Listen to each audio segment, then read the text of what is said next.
আমাদের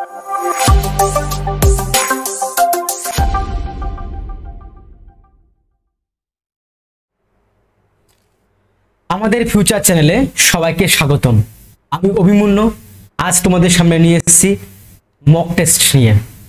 এই মক টেস্টে থাকছে তোমার বিভিন্ন চ্যাপ্টার থেকে ইম্পর্টেন্ট যে কোয়েশ্চেনগুলো বা যেগুলো বিগত বছর যে কোনো না কোনো পরীক্ষাতে এসছে সেই ধরনের কোয়েশ্চেন নিয়ে আমি এই পার্টে আলোচনা করব। তো চলো দেরি না করে শুরু করা যাক। তো আমরা প্রথম কোয়েশ্চেন দেখে নেব যে আমাদের প্রথম কোয়েশ্চেন কি আছে। চলো দেখো, আমাদের সামনে প্রথম কোশ্চেন চলে এসেছে। কি বলছে প্রথম কোশ্চেনে? যে প্রথম কোশ্চেনে বলছে যে যদি a সমান সমান 11 হয়, b সমান সমান 9 হয়, তাহলে a square plus b square plus ab by a cube minus b cube সমান সমান কত? তাহলে আমরা কোশ্চেন দেখে নিয়েছি, চলো কোশ্চেনটা করে ফেলি আমরা। কোশ্চেনে কি বলেছে আমাদের? যে a সমান সমান 11, b সমান সমান 9 এবং বলেছে a square plus b square plus ab by a cube minus b cube সমান সমান কত? এটা সমান সমান কত বলেছে? এই তোমার অঙ্ক। এবার দেখো অঙ্ক তো আমরা দেখে নিলাম। এবার দেখো তোমাদের কি দিয়েছে যে a সমান সমান 11, b সমান সমান 9। এবার কেউ ভাবছো এখানে a সমান সমান 11 বলেছে, তাহলে এখানে আমি a এর মান 11 বসিয়ে দিই, তাহলে আমার হয়ে যাবে। b এর মান আমি 9 বসিয়ে দিই, তাহলে a এর স্কয়ার b এর স্কয়ার করে দেবো এবং a 9 এবং b গুণ করে দেবো এবং এখানে কি a এর মান বসাবো, b মান বসাবো, আমার অঙ্কটা হয়ে যাবে। এখানে তোমরা ভুল করবে। কেন? ওইভাবে যদি করতে যাও তাহলে কি হবে তোমাদের? না, অঙ্কটা অনেক বড় হয়ে যাবে। সেই জন্য আমি কি একদম শর্টকাট মেথড দিয়ে করাবো। দেখো না, এখানে a cube minus b cube. এবার আমরা আগে দেখতে হবে যে a কিউব মাইনাস b কিউবের সূত্রটা কি। চলো আমরা দেখি যে a কিউব মাইনাস b কিউবের সূত্র কি। a কিউব মাইনাস b কিউবের সূত্র জানবো। এর সূত্র কি? a minus b, clear? a minus b into a square plus ab plus b square. এ হলো কার সূত্র? এটা হলো আমার a কিউব মাইনাস b কিউবের সূত্র। কি? a minus b into a square plus ab plus b square. এবার দেখো এই যে মানটা আছে এইটা সমান সমান তুমি এইটা বসাতে পারি, অবশ্যই বসাতে পারি। তাহলে আমরা তাই করব। চলো দেখি কি করছি। a square plus b square plus ab, ঠিক আছে? এবার আমি এইটার মান সমান সমান এটা বসাই, কারণ এইটা সমান সমান তো এটা বলেছে, তাহলে আমি কি এইটার সমান সমান আমি এটা বসাতে পারি, আমি এটা লিখতে পারি। তাহলে আমরা লিখবো a minus b into a square plus ab plus b square, তাই তো? এবার দেখো এইটা এই লেখাটা এবং এই লেখাটা একদম সেম। এখানে কি আছে? a square b square ab সব সেম। তার মানে কি এই উপরেরটা আর এই নিচেরটা আমরা কাটতে পারি, যেহেতু আমার এক এক মিলে যাচ্ছে। তাহলে আমরা এটা কেটে দেবো, কেটে দিলাম। তাহলে আমার এখন কি পড়ে থাকলো? আমার এখন কি পড়ে থাকলো? 1 বাই a মাইনাস b, তাই না? এবার দেখো a এর মান কত ছিল? 11, তাই না? তাহলে আমি এর মান 11 বসাবো, বসালাম। b এর মান 9 ছিল, 9 বসালাম। তাহলে এখানে কি হলো? 1/2। এটা হলো আমার কি এর অ্যানসার। তোমাদের দেখো অ্যানসার নাম্বার a যেটা আছে সেখানে আমার অপশনে দেওয়া আছে যে এর অ্যানসার কি হবে? 1/2। কোনো কঠিন অঙ্ক না, একদম ইজি অঙ্ক, ক্লিয়ার? খালি আমরা এখানে কি আমার বীজগণিতের একটা সূত্র পুরো হলো কি a কিউব মাইনাস b কিউবের সূত্র। তাহলে a কিউব মাইনাস b কিউবের সূত্র কি? a minus b into a square plus ab plus b square. এই সূত্রটা তোমাদের মনে রাখা দরকার। এবং তোমাদের আমি নাম্বার সিস্টেমে করানোর আগে যে চ্যাপ্টার ছিল সেখানে আমি অনেকগুলো সূত্র লিখে দিয়েছিলাম, যেরকম যেগুলো ইম্পর্টেন্ট। সেই সূত্রগুলো অবশ্যই তোমাদের মনে রাখা উচিত এবং সেগুলো মনে রাখলে কি হবে? যে কোনো অঙ্কতে তোমরা বিনা সমস্যাতে তোমরা এগিয়ে যেতে পারবে। এবং যারা নাম্বার সিস্টেমের ভিডিও অঙ্কগুলো দেখোনি তাদের বলছি তোমার নাম্বার সিস্টেমের অঙ্কগুলো গিয়ে অঙ্কগুলো দেখতে পারো, ক্লিয়ার? চলো নেক্সট অঙ্ক তোমরা এগোবো। নেক্সট অঙ্ক কি আছে দেখি। নেক্সট অঙ্ক চলে এসেছে কি একটি পিপিলিকার গতি হলো 75 সেন্টিমিটার পার সেকেন্ড। কি বললো? একটা পিপিলিকা মানে পিঁপড়া যার গতি কত 75 সেন্টিমিটার পার সেকেন্ড। এবার দেখো পিপিলিকাটি একদিনে যে দূরত্ব অতিক্রম করে তা বলছে ওই পিপিলিকাটা একদিনে কতখানি দূরত্ব অতিক্রম করবে আমার সেটা বের করতে হবে। আমরা বের করে ফেলবো চট করে, চলো সেটা করে নিই।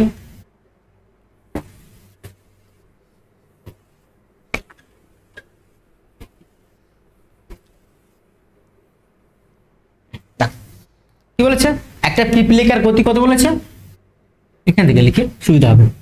চলো 75 সেন্টিমিটার পার সেকেন্ড, তাই তো আমার এটা দিয়েছে। এবার কি বলেছে? এর একদিনের দূরত্ব কত হবে? তোমরা দেখতে পাচ্ছ একদিনের দূরত্ব। আমরা চলো এটাকে মিটারে করে নেব। অপশনগুলো একটা দেখছি মিটারে আছে, তো আমরা মিটার করে নিই। আমরা কি জানি যে 100 সেমি সমান সমান কি হবে? আমরা কি জানি 1 মিটার, তাই না? 100 সেমি সমান যদি 1 মিটার হয় তাহলে 75 সেমি সমান কত হবে? 75 বাই 100 মিটার, তাই না? আমরা একটু করে নিলাম। এটা কি আমার বেরোলো যে তোর এটা মিটার পার সেকেন্ডে বের করলাম। পিপিলিকা 1 সেকেন্ডে কত মিটার যাচ্ছে? 75 বাই 100 মিটার যাচ্ছে কত? 1 সেকেন্ডে। এবার আমার প্রশ্নে কি বলেছে? প্রশ্নে বলেছে যে পিপিলিকাটা যদি একদিনে 75 সেন্টিমিটার পার সেকেন্ডে যায়, আমরা সেখান থেকে পার সেকেন্ড থেকে আমরা বের করা মিটার পার সেকেন্ডে করে নিলাম। ক্লিয়ার? এবার বলেছে ও একদিনে কত যায়, এবার আমরা একদিন হিসাব বের করব। তারপর কি জানি একদিন সমান সমান এর হিসাবটা বের করব। দেখো 1 ঘন্টা সমান সমান কি জানি আমরা 3600 সেকেন্ড, তাই না? 1 ঘন্টা সমান কত? 3600 সেকেন্ড। এর বের করলাম। এবার কি আছে? এটা 1 ঘন্টা ইনটু এবার একদিন মানে কত?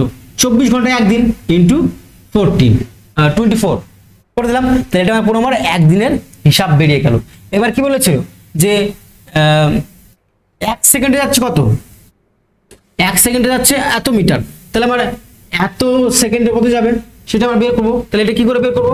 এর সঙ্গে যদি গুণ করি তাহলে আমার ওটা বেরিয়ে যাবে। তাহলে গুণ করি চলো 75 বাই 100 ইনটু আমার একদিনের হিসাব, তাই না? এটা 1 সেকেন্ডের হিসাব আর এটা পুরো একদিনে, তাহলে একদিনের সঙ্গে গুণ করে দিয়ে তাহলে কত? 3600 ইনটু 24 করে দিলাম। এবার দেখো এই জিরোর সঙ্গে এই জিরো কেটে গেল, কেটে দিলাম। এবার এর সঙ্গে গুণ করবো 75 এর সঙ্গে 36 গুণ করবো। দেখা যাচ্ছে হ্যাঁ 75 এর সঙ্গে 36 গুণ করলে কত বেরোবে আমার এখানে? দেখো গুণ করে দেখছি 5 6 30 0 তোমার 3। ক্লিয়ার? এবার 6 7 42 আর 3 কত? 45 বসিয়ে দিলাম ইনটু 3 5 15 5 তোমার 1 3 6 3 7 21 আর 1 22, তাহলে 0 0 4 5 6 7 এখানে 2, তাহলে কত হলো আমার? এর গুণ হলো কত? 2700 ইনটু তারপর কত হলো 24। তাহলে এর সঙ্গে যদি 24 গুণ করি ইনটু 24 গুণ করি দেখা যাচ্ছে হ্যাঁ 4 হাতে কত? 28, তারপরে 4 দুগুণে 8 9 10 ইনটু 27 দুগুণে 54, তাহলে কত হলো 8 4 6। তাহলে কত বেরোলো? এখান থেকে গুণফল আমার 6 4 8, দুটো জিরো আছে, দুটো জিরো। এবার দেখো এটা কিসে বেরিয়েছিল আমার? মিটার পার সেকেন্ড, মিটার লিখলাম, ঠিক আছে? Metre per. এবার দেখো তাহলে একদিনে আমার এটা বেরিয়ে গেল আমার একদিনের হিসাব মিটার পার ডে। তাহলে একদিনে কত মিটার যাচ্ছে? 64800 মিটার পার ডে। তাহলে এখানে অ্যান্সার কোনটা হবে আমার? দেখো অ্যান্সার নাম্বার হবে আমার এখানে এ নাম্বার অ্যান্সার। তোমাদের এ নাম্বার অ্যান্সার মিলে গেছে। দেখো 6480 6480 কি আমার পিপিলিকার একদিনে কতটা দূরত্ব যাবে আমার বের করলাম কি করে? আমরা একটা সেন্টিমিটারে ছিল, আমরা মিটার করে নিলাম আমাদের সুবিধার জন্য, ঠিক আছে? এবার আমরা জানি কি একদিন সময় সময় কি জানি আমরা যে 24 ঘন্টা একদিন, আর 1 ঘন্টা সময় সময় কত সেকেন্ড? আমার 1 ঘন্টা সময় সময় 36 সেকেন্ড। এটা গুণ করলাম তাহলে এখানে মিটার পার ডে বেরিয়ে গেল। অঙ্ক আমাদের এটা কমপ্লিট। ক্লিয়ার? চলো আমরা নেক্সট অঙ্কতে এগোবো।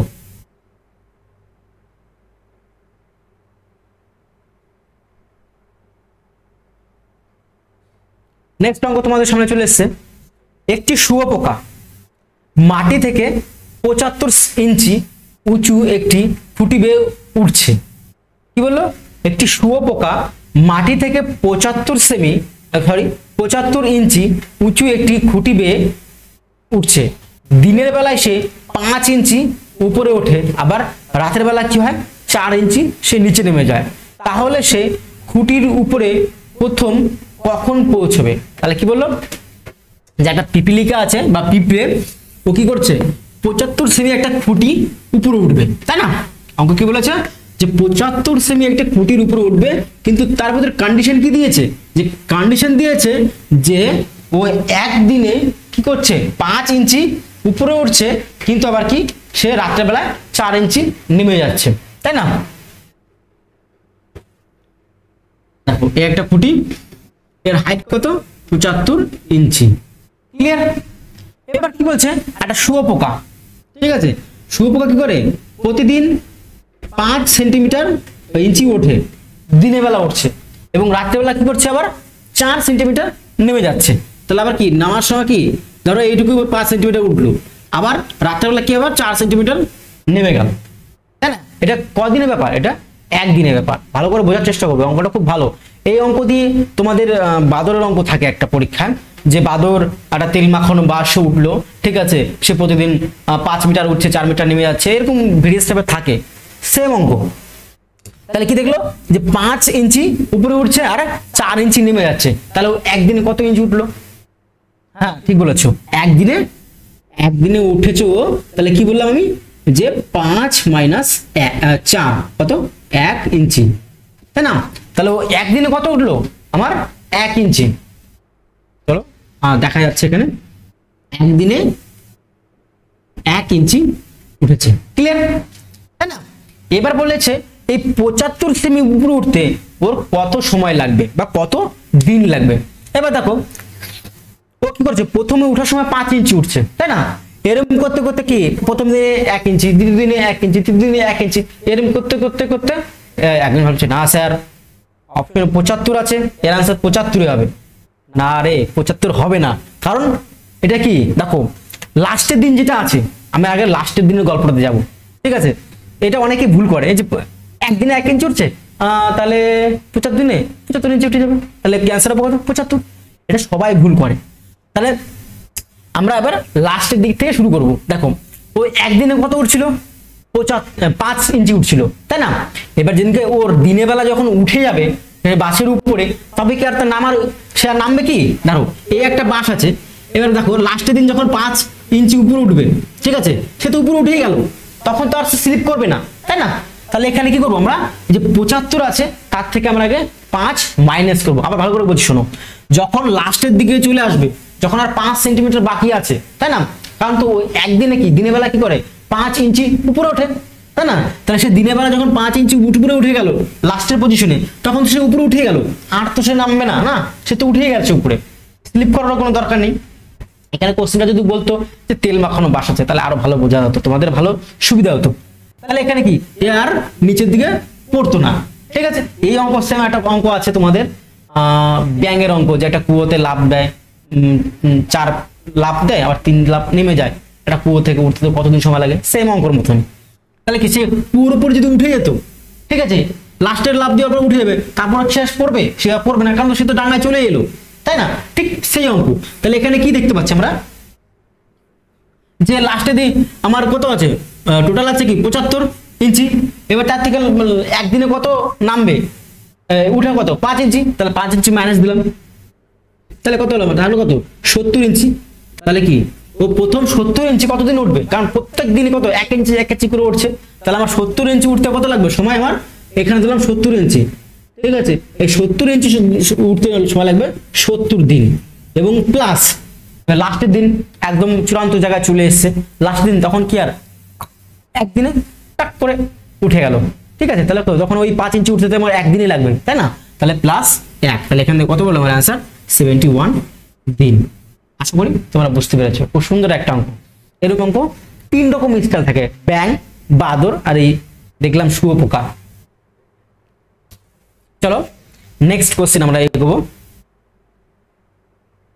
দেখো নেক্সট অঙ্ক কি বলেছে, একটি ষড়ভুজের সবকটি অন্তর্কোণের যোগফল কত। খুব সোজা অঙ্ক।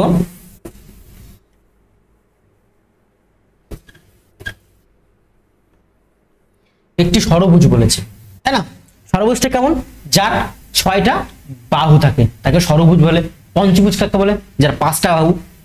চতুর্ভুজ কাকে বলে, যার 4টে বাহু। ঠিক আছে। ত্রিভুজ যার 3টে বাহু। ঠিক আছে, এটা তোমাদের খেয়াল করতে হবে। ঠিক আছে, তো সেই 6টা বাহু একটু আঁকি।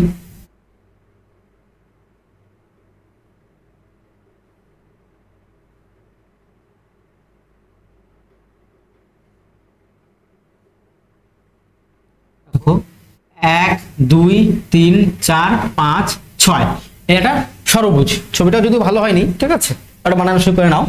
তাহলে এই যে 6টা বাহু আছে ষড়ভুজ, এর যে অন্তর্কোণ, এই অন্তর্কোণগুলো যে আছে, ঠিক আছে, এই অন্তর্কোণের সমষ্টি কত বলেছে। একদম তোমরা এটা চোখ বন্ধ করে, মোস্ট ইম্পর্টেন্ট কোশ্চেন তোমাদের জন্য এটা, যে কোনো পরীক্ষার ক্ষেত্রে। তাহলে কি, এর যে অন্তঃকোণগুলো আছে সেই অন্তঃকোণের সমষ্টি কত। তোমরা একটা সূত্র লিখে নাও, কি যে অন্তঃকোণ সমষ্টি বহুভুজের, ঠিক আছে, লিখে নাও, বহুভুজের অন্তঃকোণের সমষ্টি হলো সমষ্টি সমান সমান 2n - 4। কি বললাম, 2n - 4 ইন্টু 90 ডিগ্রি। কি বললাম সূত্রটা, যে 2n - 4 ইন্টু 90 ডিগ্রি। এবার তোমাদের মনে কোশ্চেন আসতে পারে, স্যার n মানে কি, n সমান সমান হলো বাহু সংখ্যা। ঠিক আছে, তোমাদের একটা প্রুফ করে দেখাই, যে একটা ত্রিভুজ যদি হয়, তাহলে কি আমরা কি জানি, একটা ত্রিভুজের 3টি কোণের সমষ্টি কত, 90 ডিগ্রি, তাই না? 180 ডিগ্রি। 3টি কোণের সমষ্টি কত, 180 ডিগ্রি। তাহলে আমরা প্রুফ করে দেখি সূত্র দিয়ে। তাহলে 2n, n ইন্টু কত, n এর মান কত, 3টি বাহু, 1 2 3 3 -4 ইন্টু 9। তাহলে 3 গুণে 6 বিয়োগ 4 ইন্টু 90, তাহলে কত, 2 ইন্টু 90 সমান কত, 180। তাহলে এখান থেকে আমার উত্তর মিলে গেল, তাই না? এখান থেকে উত্তর মিলে গেল। তাহলে আমরা কি প্রুফ করতে পারলাম, যারা ত্রিভুজের 3টি অন্তঃকোণের মান কত, 180 ডিগ্রি। কোন সূত্র দ্বারা করলাম, এই সূত্র 2n - 4 ইন্টু 90 ডিগ্রি। তাহলে এই সূত্র থেকে n মানে কি, বাহু সংখ্যা। এখানে বাহু ছিল কত, 3টে, 3 বসালাম। তাহলে 3 গুণে 6 বিয়োগ 4 2 9 দুগুণে 18 মানে 180। তাহলে সেম এইভাবেই আমরা আবার এই অঙ্কটা করব। ষষ্ঠভুজে তোমরা এতক্ষণ হয়তো উত্তর বের করে ফেলেছো, যারা বের করেছো তাদের তো অনেক ধন্যবাদ। দেখো তাহলে এখানে কি 2 বসালাম, ঠিক আছে। এবার n মানে কি বলেছিলাম, বাহু সংখ্যা। তাহলে বাহু কতগুলো হচ্ছে, 1 2 3 4 5 6, তাহলে into 6 - 4 into 90 degree. Clear? Clear, হ্যাঁ। তাহলে 6 দুগুণে কত, 12। 12 থেকে 4 বাদ দিলে কত হয়, 12 থেকে 4 বাদ দিলে আমার 8 থাকে, 8 ইন্টু 90 ডিগ্রি। তাহলে 8 নং কত, 72, 720 ডিগ্রি অ্যান্সার। তাহলে একটা ষষ্ঠভুজের অন্তঃকোণের সমষ্টি কত হলো আমার, 720 ডিগ্রি। আমার অপশন নম্বর কত ছিল, আমরা একটু দেখে নেব। আমাদের অপশনে ছিল অপশন নম্বর এ। ক্লিয়ার কিনা? একটা সূত্র 2n - 4 ইন্টু 90 ডিগ্রি। এটা কি, বহুভুজের অন্তঃকোণের সমষ্টি। একের বেশি বাহু থাকলে তাকে বহুভুজ আমরা বলি। ঠিক আছে, এটা 2টো হতে পারে, 3টে হতে পারে, 4টে হতে পারে, 5টা হতে পারে, 6টা হতে পারে, 7টা হতে পারে, তাই না, 8টা হতে পারে, এরকম। তাহলে সেই বহুভুজের অন্তঃকোণ সমষ্টি যদি বলে, তাহলে সেটা বের করলাম 2n - 4 ইন্টু 90, সেখানে বের করে দিলাম। চলো নেক্সট অঙ্ক তোমরা এগোবো। নেক্সট অঙ্ক চলে এসেছে, দেখো 10 থেকে 100 লিখতে গেলে 7 সংখ্যাটি কতবার ব্যবহৃত হয়। তাহলে কি বলেছে, 10 থেকে 100 পর্যন্ত যদি আমরা লিখি, তাহলে 7 সংখ্যাটি আমরা কতবার ব্যবহার করব। এইরকম অঙ্ক আমি একটা নাম্বার সিস্টেমে করিয়েছিলাম, আমার মনে পড়েছে। সেটা কি ছিল, সেটা হয়তো 7 ছিল না, অনেকটা সংখ্যা ছিল, আমার যেহেতু খেয়াল নেই। ঠিক আছে, নাম্বার সিস্টেমের অঙ্ক থেকে আছে। দেখো 10 থেকে বলেছে, তাহলে 10 থেকে যদি লিখি, 10 থেকে 20 পর্যন্ত আমার কতবার 7 লিখতে পারবো আমরা, কারণ একমাত্র 17তেই 7 আছে, তাই না?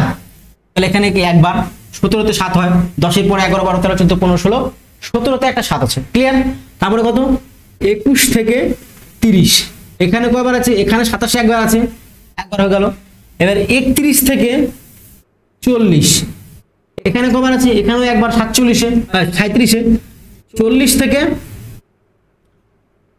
50, সরি 41 থেকে হবে, এটা 41 থেকে 50, তাহলে এখানেও আমার একবার 47-এ।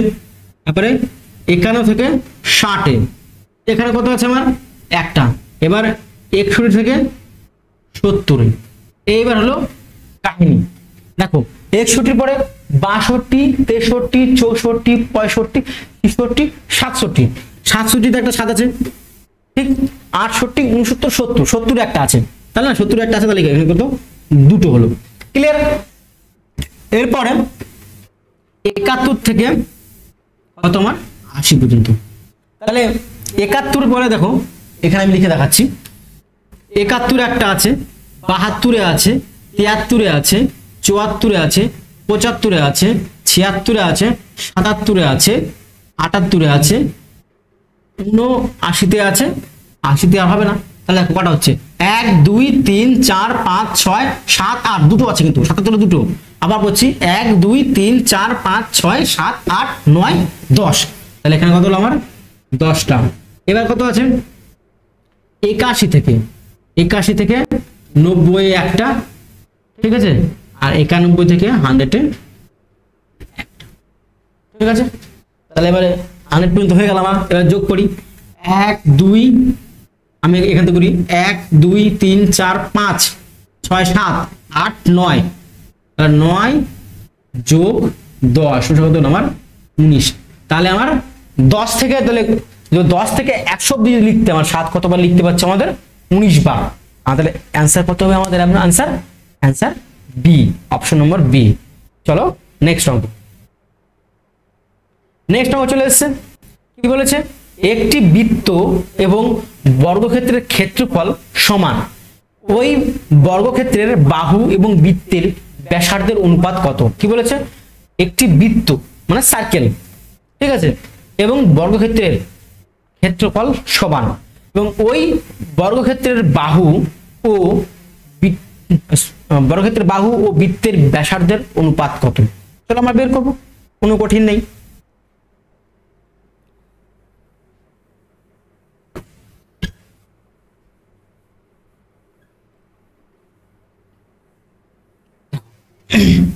কি হলো?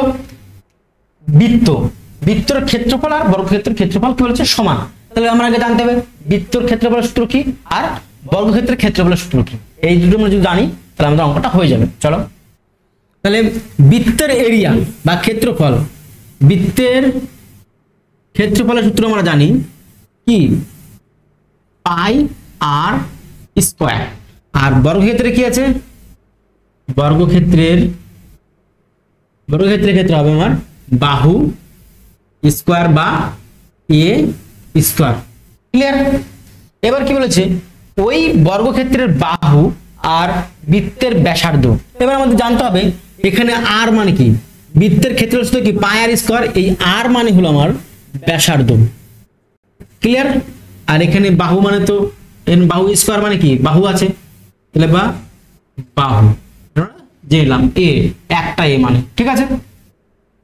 এর প্রশ্ন দিকে চলে যাব। বলছে বর্গক্ষেত্রের বাহু, তাহলে বর্গক্ষেত্রের প্রশ্ন সমান করব যে কি? বৃত্তের ক্ষেত্রফল আর বর্গক্ষেত্রের ক্ষেত্রফল সমান সমান। তাহলে আমরা লিখি বর্গক্ষেত্রের ক্ষেত্রফল সূত্র কি? বাহু স্কয়ার মানে কি? এ স্কয়ার লিখে দিলাম, সমান সমান কার বলেছিল? বৃত্তের ক্ষেত্রফল সূত্র পাই আর স্কয়ার লিখে দিলাম, দুটো সমান সমান। এবার কি বলেছিল আমার প্রশ্নে? কি বলেছে? আবার বলছি বর্গক্ষেত্রের ক্ষেত্রফল আর বৃত্তের ক্ষেত্রফল সমান সমান সমান সমান করলাম। ক্লিয়ার? এবার বলছি এদের বর্গক্ষেত্রের বাহু আর ব্যাসার্ধর অনুপাত বের করতে। তাহলে আমাকে এখানে ব্যাসার্ধ আছে, এটাকে এই ব্যাসার্ধ নিয়ে আসলে আমার অনুপাত চলে আসবে, ব্যাসার্ধ চলে আসবে। তাহলে কি লিখতে পারি? এ স্কয়ার বাই আর স্কয়ার সমান সমান পাই বাই 1, তাই না? নিচু কিছু না মানে 1। এবার দেখো এখানে স্কয়ার, এখানে স্কয়ার। এবার স্কয়ার গুলো ওই পাশে গেলে কি হবে? আর রুট হয়ে যাবে, বর্গমূল হয়ে যাবে, রুট করে দিয়ে পাশে। তাহলে এ বাই আর সমান সমান কি? এর উপরে পায়ের উপরে রুট আর 1 এর উপরে রুট হয়ে গেল। এবার দেখো a এর অনুপাত কত হচ্ছে a = r সমান কত হলো আমার রুট পাই = 1। তাহলে আমার অ্যানসার কত হবে? আমার অ্যানসার হবে আমাদের option number D. Answer D আমাদের অ্যানসার আছে, সঠিক অ্যানসার। দেখো অ্যানসার নাম্বার ডি। তাহলে এ কি হবে? এ এর অনুপাত হবে আমার পাই রুট পাই আর আর এর মান হলো 1। এটা কার অনুপাত? না বর্গক্ষেত্রের বাহু আর বৃত্তের ব্যাসার্ধের অনুপাত, রুট পাই = 1। চলো নেক্সট অঙ্ক আমরা এগোবো।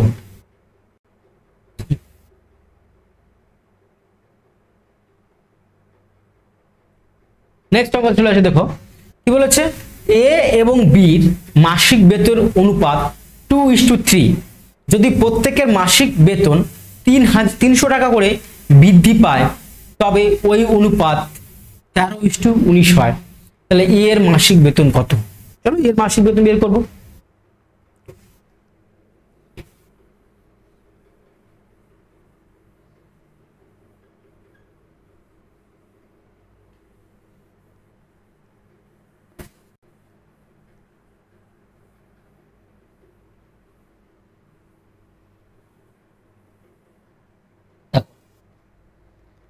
এ এবং বি এর মাসিক বেতন অনুপাত কত বলেছে? বলছে এ = বি এর মাসিক বেতন 2:3, তাই না? এখানে কি 3:3 আছে। তাহলে আমরা এটা কি করতে পারি? এদের মাসিক অনুপাত, এটা অনুপাত আছে, তাহলে আমি এটা ধরতে পারি কি যে অনুপাত 2x আর 3x ওদের মাসিক বেতন। ক্লিয়ার? এবার বলেছে যদি প্রত্যেকের মাসিক বেতন 300 টাকা করে বৃদ্ধি পায়, তাহলে প্রত্যেকের বৃদ্ধি করাই আমি। প্রথমে এর ছিল কি 2x, তাহলে 2x লিখলাম, আর বি এর কত ছিল? বি এর হলো 3x, তাহলে 3x লিখলাম নিচে, তাই না? এবার এরও বৃদ্ধি করালাম 300 টাকা, আর এরও বৃদ্ধি করালাম কত? 300 টাকা। এবার এটা সমস্যা কত বলেছিল? অনুপাত বলেছে 13:19, তাহলে 13 টাকা উপরে লিখলাম আর 19 টাকা আমরা নিচে লিখলাম। তোমরা মনে রাখবে যে ইস্টু সমান ভাগ হয় 2/3 আমরা ভগ্নাংশে লিখতে পারি। ক্লিয়ার? অনুপাতকে আমরা এইভাবে লিখতে পারি। তাহলে এক্ষেত্রে দেখি এবার ক্যালকুলেশন করি, আমাদের অঙ্কের উত্তর মিলিয়ে যাবে। দেখো 19 দুগুণ কত? 38x, এবার প্লাস আছে, প্লাস 3 নং 2707 হাতে আমার 2, 3 একে 3, 4 5 57, 3 1957 আর দুটো শূন্য আছে বসিয়ে দিলাম। এবার 3 তেরং 39 বসালাম, x প্লাস 3 তেরং 3900 বসিয়ে দিলাম। এবার কি আমরা x গুলোকে একদিকে নেব আর সংখ্যাগুলোকে একদিকে নেব, তাহলে আমার x এর মান বেরিয়ে যাবে, তাই না? তাহলে আমার এক্স্যাক্টলি আমার অনুপাতগুলো বেরিয়ে যাবে x এর মান পুট করলে। তাহলে এখানে কি 38x, এখানে প্লাস আছে, এখানে মাইনাস হয়ে যাবে, -39x সমান 3900, এখানে প্লাস আছে সেখানে মাইনাস হবে 5700। ক্লিয়ার? তাহলে এখানে কি হলো -x, এখানে কি বেরোবে আমার 00। এবার 9 আছে কত? 17 হবে। 9 আছে কত হলে 17 হবে? 10 11 12 13 14 15 16 17, এটা কত হলো আমার 8 হলে, তাহলে আমি 8 লিখে দিলাম। ঠিক লিখলাম? 10 11 12 13 14 15 16 17, ঠিক আছে 8 হলো, ঠিক আছে 8। এবার দেখো এখানে 4 হয়ে যাবে 1, তাহলে 1800। তাহলে x এর এখানে মাইনাস হবে, মাইনাস মাইনাসে কেটে গেল, তাহলে x এর মান কত হলো আমার 1800। এবার দেখো কার মান বের করতে বলেছে? যে না a এর মাসিক বেতন, তাহলে a এর মাসিক বেতন অনুপাত কত ছিল? 2 বা 2x, তাহলে আমরা x এর মান পুট করাই, তাহলে কি, তাহলে x এর মান বসালে আমরা কি 2 × 1800, তাহলে কত 8 3 কত 36, তাহলে आंसर কি হলো আমার 3600। এটা কার? এর টাকার অনুপাত। তাহলে এর টাকা কত পেলাম আমার 3600। কি করলাম? কিছু করিনি, শুধু আমার গুণে গুণে যা বলেছে আমি তাই করলাম। আগে দিয়েছিল a আর b এর অনুপাত কত? 2:3, সেটাকে আমি এক্স্যাক্টলি মান বসানোর জন্য কি করলাম যে ধরে নিলাম a এর কি আছে মাসিক বেতন 2x আর b এর কত 3x, আমরা x ধরে নিলাম। এর প্রত্যেককে 300 টাকা বাড়ানোর ফলে কি হলো 13:9 হলো, একও বাড়ালাম 300 টাকা, একও বাড়ালো 300 টাকা, আর 13:9 বলেছিল আমি 13:9 কে ভগ্নাংশ আকারে লিখলাম 13/19। ক্লিয়ার? এখান থেকে বজ্রগুণ করার পর আমি ক্যালকুলেশনে নামালাম, এক্স এর মান কত বললাম 1800। এবার এক্স এর মান তো আমি 1800 পেয়ে গেছি। এবার 2x এর একজনের a এর মান 2x, b এর মান 3x, তাহলে আমরা এই যেহেতু এর টা বের করতে হলে তাহলে a যেখানে x এর মান বসিয়ে দিয়েছি, আমার উত্তর বেরিয়ে গেছে। ক্লিয়ার? চলো নেক্সট অঙ্ক। নেক্সট অঙ্ক তোমাদের সামনে চলে এসেছে। কি বলছে? একটি শ্রেণী কক্ষে 30 জন বালকের গড় বয়স 10 বছর। এটা এভারেজ থেকে অঙ্ক দিয়েছে। একটি শ্রেণী কক্ষে 30 জন বালকের গড় বয়স 10 বছর। যদি তাদের বয়সের সঙ্গে তাদের শিক্ষকের বয়স যোগ করা হয় বা অন্তর্ভুক্ত করা হয়, তাহলে তাদের গড় বয়স 1 বছর বেড়ে যায়। এখানে একটু প্রিন্টিং মিস্টেক আছে। তাহলে কি হয়? ওদের গড় বয়স 1 বাড়ে। তোমরা ঠিক করে নেবে। কি বললাম? ওদের গড় বয়স সবার 1 বাড়ে বা 1 বছর বাড়ে। তাহলে শিক্ষকের বয়স কত বলেছে? বের করব। শিক্ষকের বয়সটা বের করে নিই।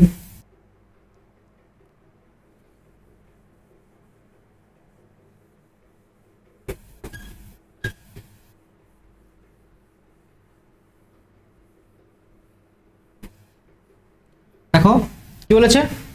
একটি শ্রেণীকক্ষে 30 জন ছাত্রের বয়সের গড় 10 বছর। তাহলে 30 জন ছাত্রের যদি বয়সের গড় 10 বছর হয়, এটা গড়, তাহলে 30 জন ছাত্রের কি হবে? সমষ্টি।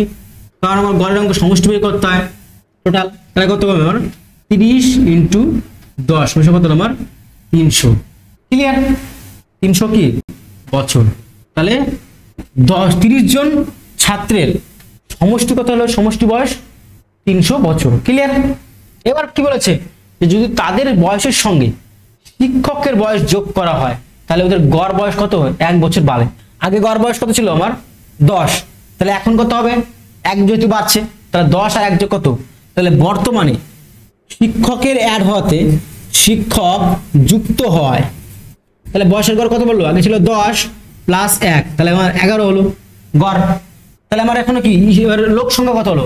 30 জন ছিল আগে কি স্টুডেন্ট, এর মাস্টার একজন যোগ হলো, তাহলে কত হলো আমার? 31 জন। তাহলে এখন 31 জন। এবার দেখবো কি 31 কেন হলো? 30 জন তো ছাত্র ছিলই, এবার মাস্টার অ্যাড হলো, তাহলে কি 30 + 1 31 জন ছাত্রের 31 জনের গড় বয়স এখন কত হলো আমার? 11। এবার 31 জনের কি সমষ্টি কত হবে আমার? 31 × 11, তাই না? তাহলে এখানে গুণ করি। 11 × 11 = 1, আর তাহলে আমার 1 3 × 11 = 33, 1 × 34। তাহলে এটা কি 341 বছর। কি করে বেরোলো? না, শিক্ষকের বয়সের গড়টা যোগ করার পরে আমার বয়সটা কত বেরোলো? আমার 341। তাহলে আগে কি ছিল? ছাত্রদের বয়স কত ছিল? 300 বছর, তাই না? যেহেতু শিক্ষকের বছর যোগ করাতে কত বেরোলো আমার? না 341 হয়ে গেল। কত বাড়লো? আগে ছিল আমার 300, তাহলে এখন কত হলো? 341 বাড়লো কত? 41। তাহলে 341 থেকে যদি আমি 300 বাদ দিই, তাহলে যেটা বেরোবে সেটাই আমার কি 41 বছর আমার এটা শিক্ষকের বয়স। কি করে বের করলাম? যে না 300 বছর ছিল আমার স্টুডেন্টের বয়স, সেটা তো আমার দিয়ে দিয়েছিল, কিন্তু শিক্ষকের বয়স যোগ করাতে 1 বছর করে বেড়েছিল গড়। তাহলে 1 যোগ করলে কি আমার কি 11 হয়ে গেল গড়। আগে ছিল 10, এখন 11 হলো।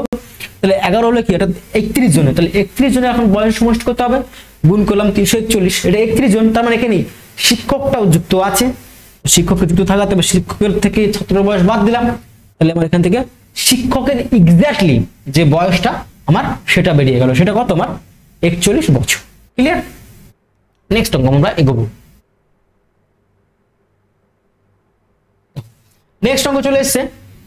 বলছে রাজু, শশী ও মহেশের গড় বেতন কত? 800 টাকা। কি বললো? রাজু, শশী ও মহেশের গড় বেতন কত? 800 টাকা। তারপরে কি বলেছে? শশী, প্রমোদ ও মহেশের গড় বেতন 900 টাকা। যদি প্রমোদের বেতন 900 টাকা হয়, তবে রাজুর বেতন কত টাকা? খুব সুন্দর একটা অঙ্ক।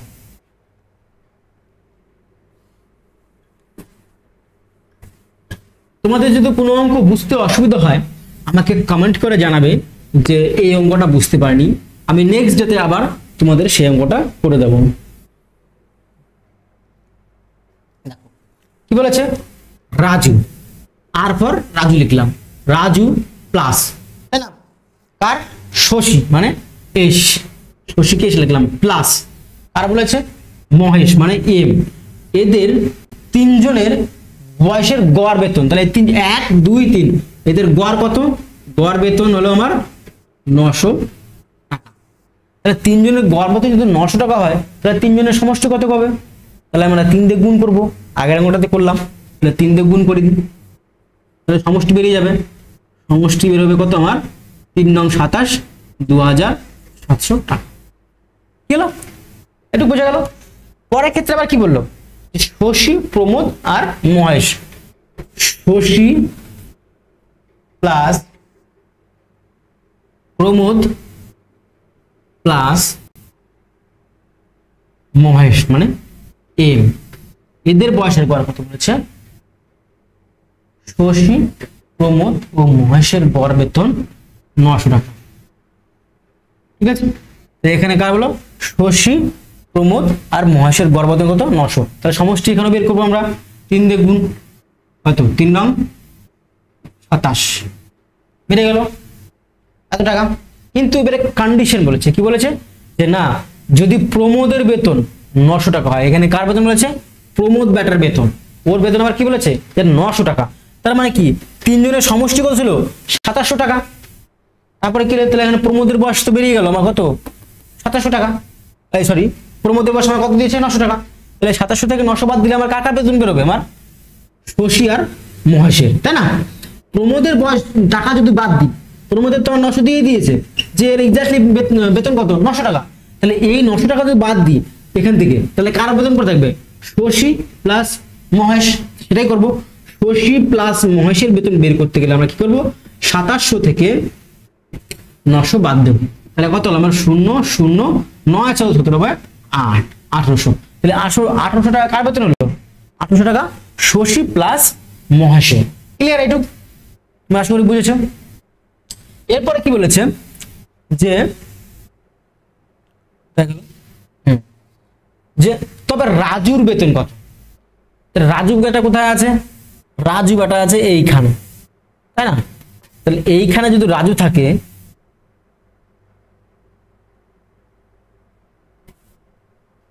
হ্যাঁ রাজু এখানে, রাজু এখানে আছে, তাহলে রাজুর বেতনটা যদি বাদ দিই তাহলে আমার কি? রাজুর বেতনটা বের করতে গেলে কি আমার শশী আর মহেশের বেতনটা আমার জানতে হবে। তাহলে শশী আর মহেশের বেতন কত? 1800 টাকা, তাই না? এবার আমরা রাজুর বেতন বের করবো। রাজুর বেতন সমান সমান কি হবে আমার? এই তিনজনের বেতন থেকে যদি আমি বাদ দিই 1800, তাহলে আমার রাজুর বেতন বেরিয়ে যাবে। রাজুর বেতন ওরা ছিল তিনজনে কত? 2700। এখান থেকে আমি 1800 বাদ দেবো কার? শশী আর মহেশেরটা, মাইনাস 1800। তাহলে কত? 0 0 28 দিলে 17 হবে 9। তাহলে আমার কি এখানে রাজুর বেতন কত হলো? আমার 900 টাকা। ক্লিয়ার? চলো আবার একটু উত্তরটা দেখে নিই ঠিক করলাম কিনা। কত নম্বর অঙ্ক আছে? রাজু শশী, রাজু শশীর অঙ্ক কত নম্বরে ছিল একটু দেখে নিই।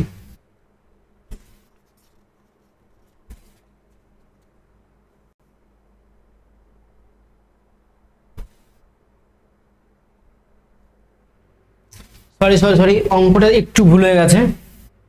দেখো দেখো, একটুখানি ভুল হয়ে গেছে। দেখো তিনজনের এখানে বয়স কত বলেছিল? 800 টাকা, সরি টাকার গড় ছিল কত? 800। তাহলে এখানে 800 হলো 3 9 কত? 24 হবে এখানে 2400। ঠিক আছে, তিনজনের কত আছে? 2400। আর এখানে 2400 থেকে একটু ভুল হয়ে গেছিল, মিস্টেক, যে ঋষি কি ছিল?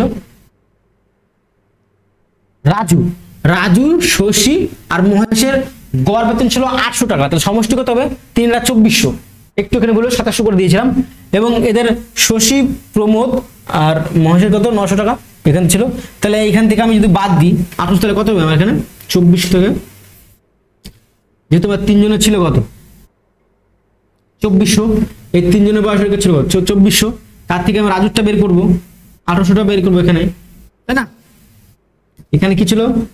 এস আর আর হলো এম, এদের তিনজনের বয়সে কত? সরি টাকা 2400 টাকা। আর শুধুমাত্র এস প্লাস এম এর ছিল কত? 800 টাকা। তাহলে এখান থেকে বাদ দিলে কি আমার রাজুরটা বেরিয়ে যাবে। তাহলে কত হবে অ্যান্সার? 600 টাকা। তাহলে আমার সঠিক অ্যান্সার কি হবে? 600 টাকা। একটু আমার পড়তে ভুল হয়েছিল অঙ্কটা, ক্লিয়ার? তাহলে এখানে অ্যান্সার হবে কত? 600। Option number C. অপশন কত থেকে আমরা? সি নম্বর অংশ। চলো নেক্সট অঙ্ক আমরা এগোবো। তাহলে একটু মিস্টেক ছিল, ওখানে 800 জায়গায় 900 করে দিয়েছিলাম, তাহলে এখানে কত 2700 হয়ে গেছিল, সেখানে এখন কত হলো 2400।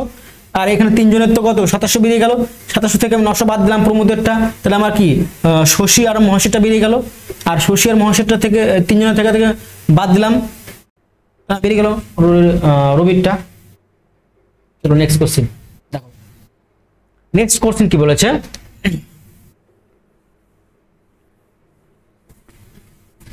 এটা একটা অনুপাত সমানুপাতের অঙ্ক দিয়েছে, ঠিক আছে। কি বলেছে 4, 6 x পরস্পর সমানুপাতি।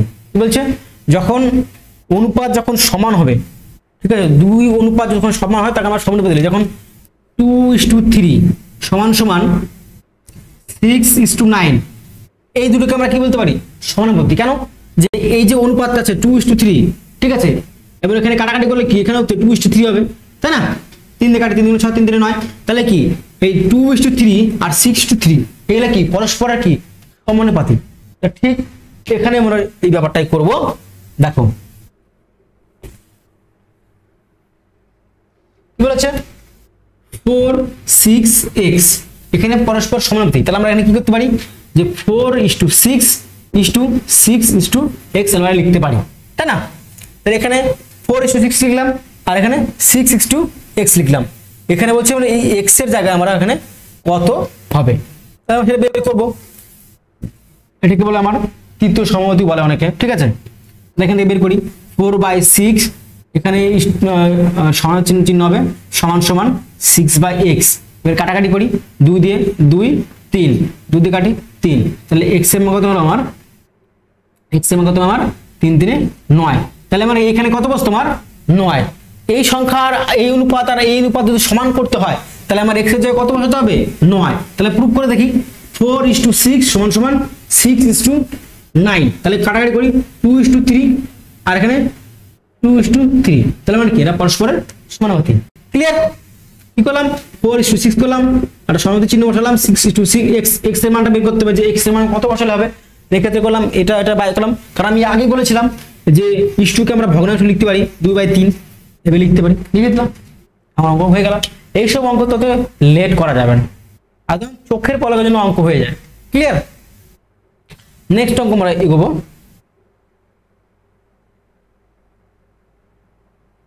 দেখো নেক্সট অঙ্ক চলে এসেছি, খুব একটা সুন্দর অঙ্ক।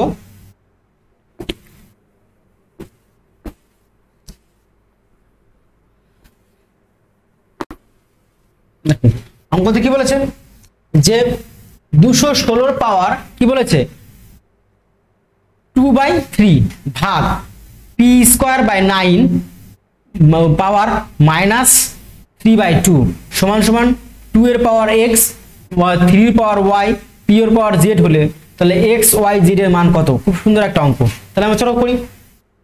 কি বলেছে 216 কি বলেছে পাওয়ার 2/3, তারপর কি বলেছে ভাগ, তারপরে p²/9 -3/2 সমান সমান 2x 3y pz সমান সমান কত, তাই না? তাহলে গেলে গুণ আছে, এটি সমান সমান কত, x y z সমান সমান কত বলেছে, এটা সমান সমান বলেনি। তাহলে চলো এই অঙ্কটা কিসের অঙ্ক, সূচকের অঙ্ক। সূচক আর হ্যাঁ করণীয় সূচকের চ্যাপ্টার থেকে অঙ্কটা দিয়েছে, ঠিক আছে। তাহলে এখানে করি।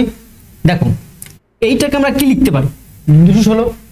তোমরা 216 দেখে একটা বুঝতে পারছো যে কোনো না কোনো ভাবে 216 কারো কিউব আছে বা কারো স্কোয়ার আছে। তাহলে আমরা একটা 216কে যদি ভাঙি তাহলে আমরা দেখবো না কি সেটা 6 এর কিউব। একটু ভেঙে দেখিয়ে দিচ্ছি বেশিভাবে। 216 6 করি 6 6 6 দুগুণে কত 12 3 6 18 19 20 21 3 6 36 আবার 6 দিয়ে করি 6, তাহলে কি 6 এর কিউব। 216 মানে 6 এর কিউব। তাহলে আমি কি 216 জায়গায় 6 এর কিউব লিখতে পারি? হ্যাঁ লিখতে পারি। তাহলে 6 এর পাওয়ার কত হবে আমার এখানে কিউব ইনটু কি, এখানে পাওয়ার এটাও পাওয়ার আছে, তাহলে 3, এটা কি এরপর পাওয়ার ছিল, পাওয়ার লিখে দিলাম 6 এর পাওয়ার 3 ইনটু 2/3 করলাম। এবার কি আছে এখানে ভাগ, ভাগ চিহ্ন বসিয়ে দিলাম। এবার কি আছে p²/9 মাইনাস 3/2। দেখো এখানে মাইনাস থেকে যদি আমি ই করতে যাই তাহলে আমরা এটা কি করতে পারি, আমি এইটাকে যদি পাল্টি মেরে দিই তাহলে এখানে আমার এটা মাইনাসটা প্লাস হয়ে যাবে। তাহলে আমরা সেটা করি 9/p, ঠিক আছে, p² বা এখানে কি লিখতে পারি 3/2, ক্লিয়ার, সমান সমান এই লিখতে পারি আমরা 2x 3y pz। এটা তোমরা বুঝতে পেরেছো কি করলাম এখানে না 6 এর পাওয়ার 3 করলাম, এখানে 2/3 করলাম, এখানে 9 এটাকে আমি উল্টে দিলাম, তাহলে এখানে কি মাইনাসটা আমার প্লাস হয়ে গেল। তো 9/p² হলো 3/2 সমান সমান 2x 3y pz। এটুকু আশা করি তোমরা বুঝে গেছো। পরের লাইনে দেখো, এবার দেখো এইটা এটা কাটা যায়, তাহলে কেটে দিলাম, তাহলে কি 6 এর স্কয়ার ভাগ, ক্লিয়ার। এবার দেখো এখানে কি লিখতে পারি 9 আছে, এখানে p আছে, তাহলে কি 3/p লিখতে পারি স্কয়ার, তাই না, ইনটু এখানে 3/2 আছে পাওয়ার 3/2 ভ্যালু লিখে দিলাম সমান সমান 2x 3y pz লিখে দিলাম। তাহলে এখানেও কাটতে পারি, কেটে দিলাম স্কয়ার স্কয়ার, তাই না। এবার দেখো এখানে কি দাঁড়ালো, এখানে আমি লিখতে পারি 2 এর পাওয়ার স্কয়ার ইনটু 3 এর পাওয়ার স্কয়ার ছিল তো, হ্যাঁ স্কয়ার লিখতে পারি, না একটু ভুল হলো, থাম দাও না থাক, আপাতত থাকে ভাবে। তাহলে 6 এর স্কয়ার এখানে রেখে দিলাম, তাই না। এবার এখানে কি দাঁড়ালো 3/p, এখানে কি কিউব আছে, তাই না। তাহলে এখানে আমরা আবার কি করতে পারি যে এটা ভাগ চিহ্ন আছে, তাই না। এবার ভাগটা যদি আমি পাল্টে দিই তাহলে আমরা কি করতে পারবো না, সেখানে আমরা করবো, একটু দাও,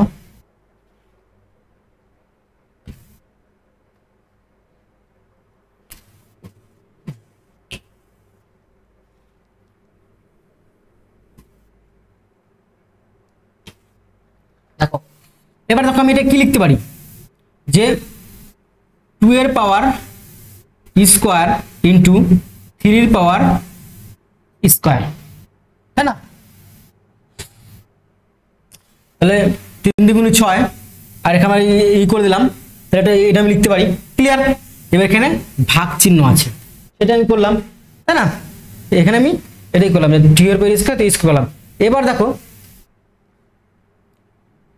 এইটাকে আমি আবার কি করতে পারি, ভাগ আছে তাহলে এখানে আমি গুণ করতে পারি, তাহলে ওইটা উল্টে যাবে, তাই না, নিচে চলে আসবে ইনটু p/3 পাওয়ার করে দিল কিউব, তাই না। এবার এটা কি হতে পারে সমান সমান 2x 3y pz। তাহলে করি 2 এর স্কয়ার ইনটু 3 এর square into p cube into 1/3 cube সমান সমান 2x 3y pz করে দিলাম, ভাগ ছিল ভাগ দিয়ে করে দিলাম। এবার দেখো এইটা দেখো 3 এর স্কয়ার আছে, মানে 3 এর কিউব আছে, তাহলে এটা কেটে দিলে কি এখানে শুধু একটা 3 পড়ে থাকলো, তাই না। আর এখানে কি 2 এর স্কয়ার p এর কিউব, তাহলে লিখে দিই 2 এর স্কয়ার ইনটু p এর কিউব ইনটু এবার 1/3 আছে, এই 1/3 কে আমরা যদি পূর্ণাঙ্ক লিখে তাহলে কি লিখতে পারি -3, তাই না, -3 লিখতে পারি, -3 লিখতে পারি, তাই না। বা আমি এটাও লিখতে পারি, সরি এটা -3 না, -3 -1 লিখতে পারি, ঠিক আছে, লিখলাম সমান সমান 2x দেখা যাচ্ছে, হ্যাঁ 3y pz। এবার দেখো এটার মান আমি এটা লিখতে পারি, এটার মান এটা লিখতে পারি p এর জায়গায়, এবং 3 এর মান এখানে আমি এটা লিখতে পারি। তাহলে আমি এটা সমান সমান করবো, কারণ সমান সমান আছে, তাহলে কি 2 এর স্কয়ার সমান সমান 2x একটা হতে পারে, আর এটা কি p এর জায়গায় p বসাই, তাহলে p এর কিউব সমান সমান pz একটা হতে পারে, আর কি 3 - 1 সমান সমান 3y একটা। তাহলে এখান থেকে আমরা মানগুলো বের করব, তাই না। এবার দেখো সবগুলোর বেস সমান, বেস সমান সঙ্গে বেসগুলো কেটে যাবে, তাহলে এক্স এর মান কি বেরোলো এখান থেকে আমার 2 বেরোলো একটা, পি পি কেটে গেল, তাহলে জেড এর মান কত বেরোলো আমার 3, আর 3 3 কেটে গেল, ওয়াই এর মান বেরোলো আমার কি -1। এই হলো আমার অ্যানসার। তাহলে অ্যানসার নাম্বার কত বেরোলো আমার? অ্যানসার হবে আমার এক্স এর মান 2, ওয়াই এর মান -1 আর জেড এর মান 3। তাহলে অপশন নম্বর ই আমার সঠিক অ্যানসার।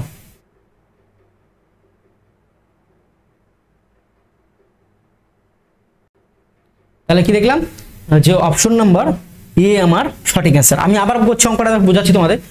দেখো কি আছে, 216 ছিল, ওকে আমরা কি 6 এর কিউব করতে পারি, করলাম ইন্টু 2/3। তাহলে কি কিউব কি আমরা এরকম থাকলে কি লিখতে পারি 3 ইন্টু 2/3, তার মানে কি 3 এর সঙ্গে 3 কেটে যায়, আমি ওটাই করলাম, 3 এর সঙ্গে 3 কেটে দিয়েছি। তাহলে 6 এর পাওয়ার কি স্কয়ার, ভাগ আছে, এবার পি স্কয়ার বাই 9 ছিল, এবার এখানে মাইনাস ছিল, মাইনাসের জন্য আমি উল্টে দিলে কি এখানে প্লাস হয়ে যায়। তাহলে কি এটা নিয়ম সূত্র আছে, ঠিক আছে।